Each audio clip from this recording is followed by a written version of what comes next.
Trauma Therapist Podcast Plus listeners can listen to episodes early and ad-free right now. Become a Plus listener by going to Apple Podcasts, searching for the Trauma Therapist Podcast, and signing up today.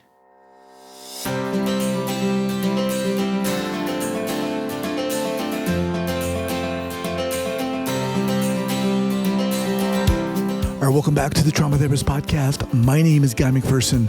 My mission is to help trauma therapists be their incredible selves, to be human, to be real, not just a clinician. I'm a big believer in who we are is more important than what we know.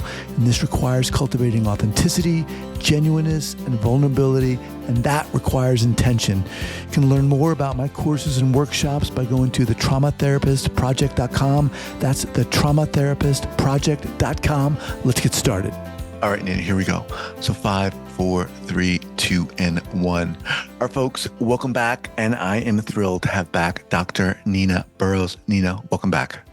Thank you so much for having me back. You're welcome. So Nina is a psychologist, author, and activist specializing in the psychology of sexual violence and relationship abuse. She's the author of The Courage to Be Me, an illustrated book about recovery from sexual abuse. Also, Eyes Open to Sexual Abuse, What Every Parent Needs to Know, and the creator of the online course, How Do People Heal from Trauma? As an educator, Nina is keen to bring the trauma literature to a wider audience using illustration, video, events, and even a game show to help people build their understanding of trauma, consent, and relationships. She has a lot of new things going on here, including Holding Circle, where we're going to talk about that, and Injustice Ceremonies for Survivors of Sexual Harm. We'll talk about each of those things. Nina, welcome back. Thanks for having me, Guy. All right. So before we go in here, share with the listeners where you're from originally and where you are currently. I'm originally from Hampshire, which is on the south coast of England. That is home. But last time I spoke to you, I was traveling. We had like a post-lockdown, let's travel moment. So that was 18 months of traveling around the UK and not knowing where we would end. And we are now at our ending. We found this beautiful town in Scotland. It's like right in the middle of Scotland. It's stunning. It's called Pitlochry. And this is where I'm speaking to you from tonight, from my little cabin in the garden. Wow, very cool. So for our listeners who maybe aren't too familiar, give us the thumb. How did all this start for you? How did you get into this? Not by careful planning, I would say. I think by luck, by having a firm sense of maybe where I don't belong and like not being in those places. So I think I was set up. I did my PhD in forensic psychology, and I guess then you're on track to become an academic, but I knew that wouldn't be a good fit for me. So I wanted to do something that was very practical with those academic skills. And so I ended up getting a job at the prison service initially. But I was covering someone's maternity leave. So it was one of those jobs, it was a year. And afterwards they were like, if you were freelance, we have work for you. And so I started working for myself like very early in my career, as lots of people do, I guess, in this space. But I think I had less of a roadmap because I was like a freelance academic who had this practical lens.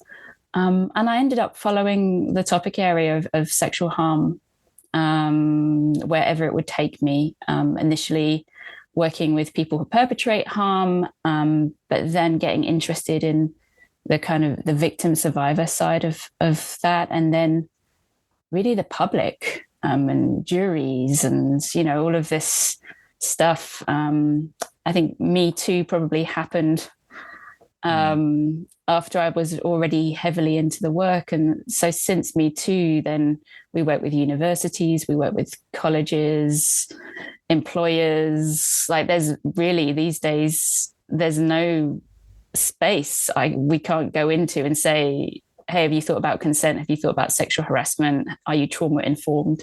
And so I get to be an educator. What pulled you into the space in the first place? Because it's a heavy space. It's really heavy. And I have to say, my instinct wasn't attraction, it was aversion. Um, I was offered a job. I wanted to work for the prison service, but I didn't choose the sex offender side of it. That was what the job was. And it was the only job they had. So I was like, okay, I'll try it. I think so. I never really chose it initially, but I definitely stayed, and that was a choice. As a psychologist, I just find it. I mean, it's fascinating and it's difficult, it's challenging, and like the amount of harm that is caused and the scale on which it is caused, like it is, deeply meaningful. And I find actually it's a privilege. And as I've developed in my career, you know what is we often talk all about vicarious trauma working in these spaces.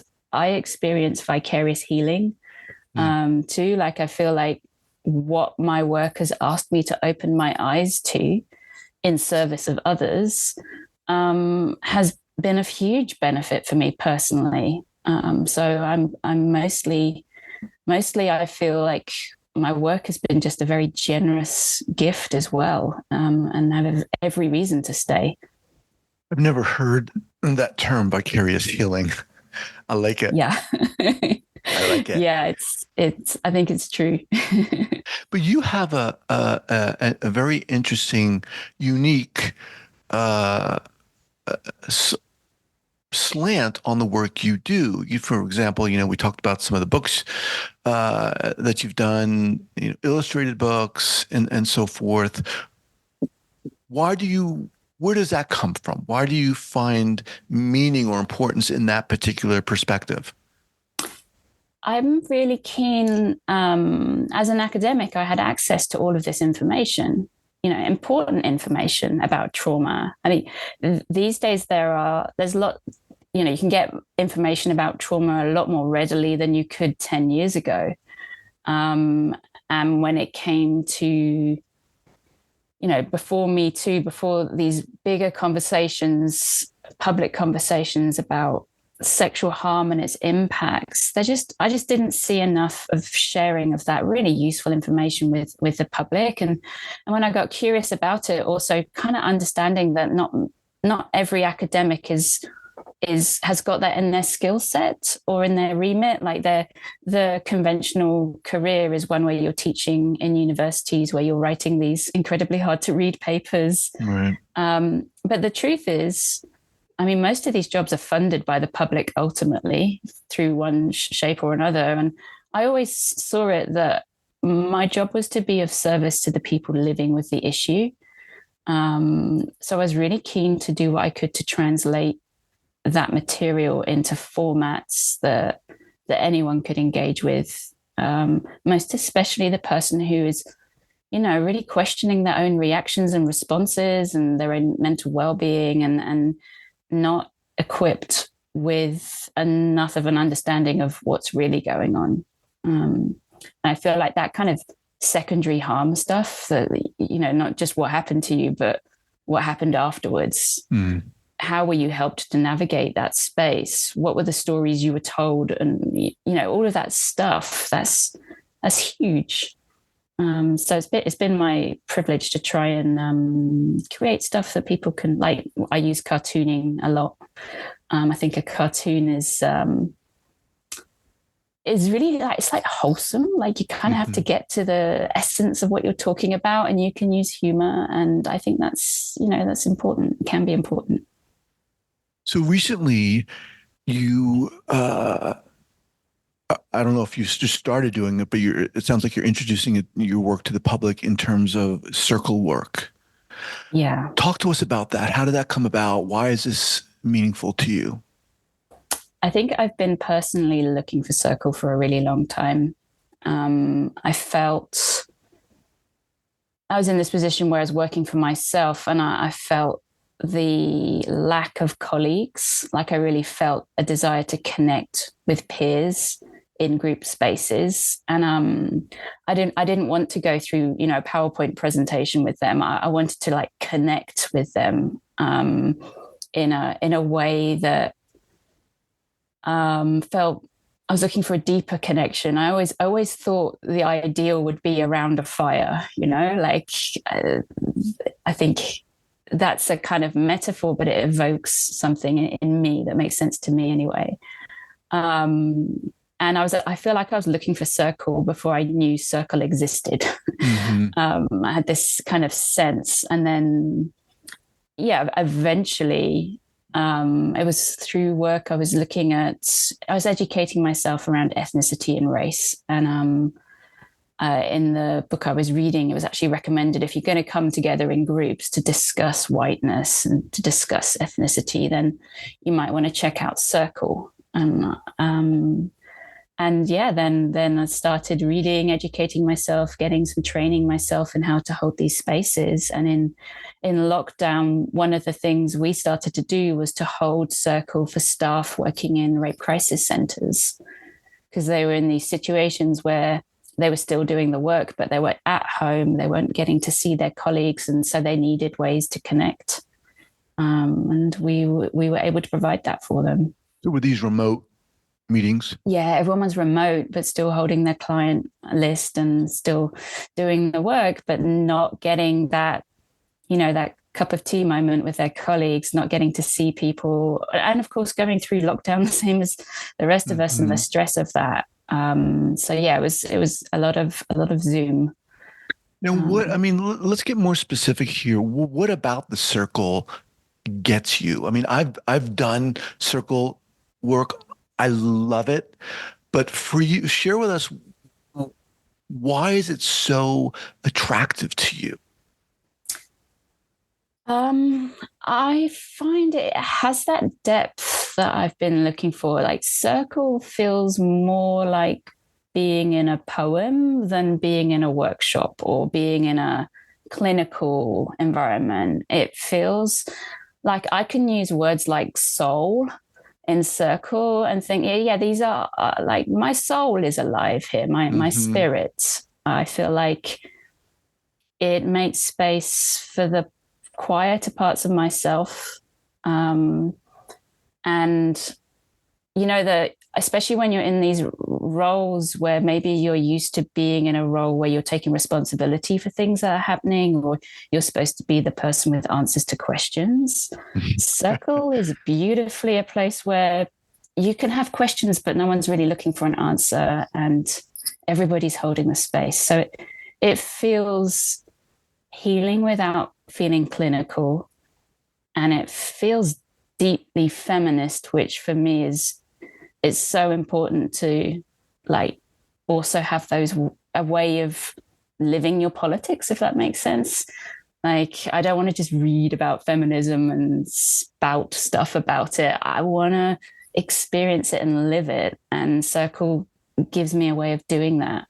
Now, are you doing it in person also? We do it in person. I'd say 80% of our circles are online. Okay. Now, initially, my thought would be because when you're sitting in a circle with people, there's that feeling of being in a circle, which in and of itself is very powerful. But how do you replicate that online? How does it not just become a bunch of people on a screen? Yeah, well, I think I actually think in some ways online has an advantage. Like they both have their different strengths. What I like about online is, so a lot of the people we would be working with might be survivors of sexual harm or relationship abuse. So we're thinking about trauma a lot. I feel like online circles, you can hold that trauma in a different way. I think for some people, it's easier to show up for an online event because you can keep your camera off if you need to. You could just leave very easily rather than if we'd all come into a room. There's something about boundaries as well. When we have in-person circles, it's almost this question of when does the circle start and when does it close? And you've got all of this conversation happening before and afterwards. Whereas with Zoom, like that boundary is really clear. Like we all arrive and we all leave. And so there's a container that is, the boundaries are different. And then beautifully, you can have people in different time zones in different countries, so it to me, it has a lot of advantages. I've having done both, I find that online circles could be just as intimate. I do wish someone would either tell me about or build some software so our faces could be in a circle instead of a square. Cool. Yeah. But beyond that, I find that the intimacy is perfectly possible because it's not a performance, because I think that depth of connection is possible over the phone. It's possible on Zoom, in person. Yeah. That is such a cool idea to have a software that does that. I wish I had those skills. Sounds Maybe like it a business exists. opportunity. Someone email me. So you're obviously facilitating these, but it sounds like you're not, for lack of a better expression, you're not doing it in a heavy-handed way. Not that you would anyway, but Yeah. talk about that balance of not. How Yeah. do you show up? I try to show up grounded.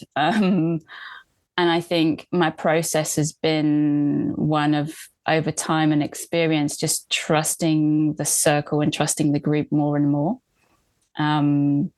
For me, a lot of so I would call it hosting. Facilitation tends to be a word we use, so people recognize that. And I think it's, if you've put the invitation out there, if it's your invitation people are responding to, if you're starting and closing things and kind of guiding, then yeah, sure, you're hosting. But in the same way as if you have people over for dinner, you've chosen the menu, but people are really there for the conversations and the connections, and that's outside of your control. That's about the group. I love the fact that in Circle, I mean, really, yes, I'm hosting it, but I'm also a participant. So I'm sharing as much as anyone else. I'm showing up as not any kind of expert, just simply the person who put the invitation out there. And I think it's a process of learning to trust the group. And I guess part of those experiences are, a Circle, in a way, it can't really go wrong. I think a workshop can go wrong. I think you could possibly fail at holding a workshop, but I don't think you can fail at hosting a Circle, in a sense of it's really about the group. And one of the things we have I think one of the things that makes it Circle is we have a series of agreements, and they really are the shape more than our chairs are the shape. And we have an agreement which is about trusting that whoever shows up and whatever comes up is as it should be. And I think for me as a host, that's kind of the ultimate, I'm not supposed to be in control of this. Like and it helps if someone's being really quiet. I'm going to respect the fact that they're really probably honoring their boundaries today. So in a way, they're fully showing up. They're listening to their own boundaries and their desire to be quiet. And that's what they have today. So yeah, I'm finding I'm getting so much from it myself. It's a gift. You talked about doing a Circle with people who work with survivors. What might the invitation for them be? You're hosting this party in a sense. What's the invitation say? It says a lot for that group. I feel like when we're thinking about creating spaces that are trauma informed, and for us, we're always thinking about consent as well and how important that is. I think those two things really go hand in hand. Then you're trying to, I think the invitation is key, so that the person entering the space knows what they're entering as much as they're able to without having the experience. So it's like they've read the menu for dinner, but they've not eaten it yet. But they do know that this is a steakhouse or it's Asian food. So they need to kind of opt in a way that feels good for them, especially if they're arriving wondering if this is going to be a space in which they might bring their vulnerabilities. So our invitations would be as explicit and long as possible about how many people might be there, how long it will last. We don't just have random circles. We always have a theme for our circles, and that's really useful again for this client group because we're holding a circle in a few weeks' time on conflict. If you're not in a place where you want to talk about conflict, that would be one to not attend. But then if you attend, that you've got this knowledge of not just how many people it will be there and how long, but this is what we're going to focus on today. Whereas if we just have a random circle, anything could come up. So I find that really useful too. And also with people with lived experience of sexual harm, we're always very explicit about disclosure and what level of disclosure might be appropriate in this group. And we try to discuss that in the group too, if people need any clarification. Sometimes, we don't have too many group spaces. A lot of the support is one-to-one. And so when we do create groups, I think we have to... You mean in our world, generally speaking? I think in the world in general, but certainly in the world of recovering from sexual harm, sexual violence. And so we need to kind of, for a lot of people entering the kinds of spaces we create, they have maybe never consciously met other people who've also were abused in childhood, or, like this is, and certainly maybe the first time they're walking into a room full of these people. So, what's the etiquette? And what's the etiquette about the one thing, unites you all, which is this experience, some kind of experience. And so we try to hold that because, some people create groups exactly for like tell your story and be heard and give it voice. And I think that's great and fine, but that's not what we're creating with our circles. We're creating a space where there's an understanding that there very well might be people with lived experience here. And you might choose to share that you have a lived experience, but this isn't the place to go into details about the nature of that lived experience, because that isn't what other people have, signed up for. But it is the place for what then? Connection, I would say, mostly in circle. I feel like, we know that we heal in community.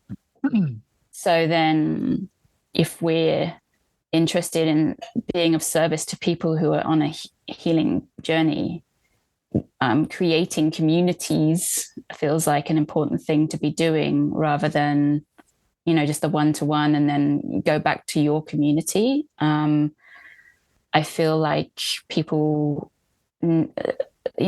people can be healed by and get an understanding of their own experience by encountering others. You can kind of see yourself in someone else, or see a struggle that you used to have in someone else. And I think there's, in terms of that journey with self-compassion, sometimes that's easier to access through having compassion for others. So I think there's a lot of like role modeling, a lot of mirroring, a lot of, and we're talking about harms that are caused in relationship when it comes to sexual harm. So I believe some of the things that need to heal can actually only happen in relationship, because, trusting people, trusting strangers, trusting yourself in a group. It's one thing to learn to trust this professional who's here and you've now had sessions with them. That could be a huge part of someone's journey. It's so important. But how do you trust strangers? How do you trust? So I think that sense of belonging and connection and trust, and watching your own boundaries in a group, what you want to share, what you don't want to share. I feel like that's what Circle is offering people. So many things. Right? I mean, such a natural world of spontaneity as well. I mean, it's almost, I don't want to use the word demanding. That sounds very aggressive, but it almost it really invites someone to be super present. Yeah, I think invites is right. There's an invitation in the space. There's an invitation also for silence in the group. too. And I think that when you're invited into a space and you've got an understanding of what the center is and what the theme is, there's also an invitation with Circle, like, people are going to share and talk and respond to questions, but we're not going to comment on what they say. Like, I might say thank you to everyone, like, thank you for sharing, but that's it. And I think, sometimes you see this huge amount of relief in people say, oh my God, I don't have to respond. And that can be a skill that people need to work on. I think for people who we do a lot of holding space for professionals in the space, I think for them it could be such a gift. Just, you're not responsible for everyone else here. You're just, you're part of a group. But you can kind of let go of something in this space that you're often holding. And I think then that does bring out a different side of us. And this stuff is ancient, right? This is, we find a deep wisdom in Circle because it has depth to it. I'm talking to you from Scotland, so our country is littered with stone circles. I can walk to 2 from my front door. They're That's everywhere. amazing. Isn't it awesome? And so we know that our ancient ancestors had some kind of relationship with these spaces, but we don't know what happened there. We need archaeologists to kind of tell us what to guess. We might need to look to folk tales. Maybe we can find some clues there if they're ancient enough. But thank goodness, and with a lot of gratitude to the kind of those indigenous cultures that managed to keep these practices alive despite everything that they had to survive. Because now in our modern world, I feel like I'm reconnecting with something in a very modern way, like on Zoom, to something that happened on the hill just up from my house. And I'm sure the technicalities of it is different, but the idea of coming together, and what happens when we do, I'm sure there's a connection there. So I know people are listening to this, therapists, coaches, survivors, combination of both, wanting to know or thinking to themselves, oh my God, I want to do this. I want to get involved with this. What's coming up for you? Do you have opportunities? You mentioned you work with providers. What's coming up in terms of your offerings in this space? So we've always offered to hold Circle for organizations, for their staff teams, and so that they can experience it. But we're just starting to offer Circle facilitation training so that those organizations can begin to use Circle themselves with their clients or internally. So we've got online training. We've got our first one in March of this year, but we'll have more through the year. It will be UK live online training. Yeah, live online. So UK time zone. But yeah, of course, people could dial in. And there are other places. If you, I think Circle, I feel like it's something that people might begin to see more of. I don't know if it's lockdown or we're really trying to realize how much loneliness there is out there and how healing social connection is.